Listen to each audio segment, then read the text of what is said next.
This is a short guide on how to work with the custom UI in-game menu. To create a new submenu, simply duplicate the blueprint named Submenu Clean template. The content and design can be fully customized, but already includes example content like a title, back to default menu button, and a close menu button that can trigger a success message. The close menu and success message functionality can always be called with the node IGMS close menu. To open a submenu from your main menu, add a new widget submenu button. Choose its icon, descriptive text, and the submenu blueprint to open. The menu header will automatically overtake the same icon and text from the clicked button when a submenu is opened.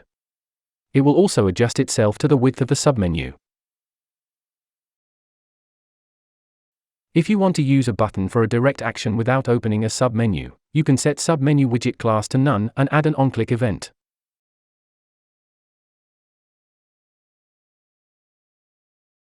In case you want to change the overall design of the menus, open the struct IGMS collapse design and add your textures. For further question, please don't hesitate to contact us on our support Discord.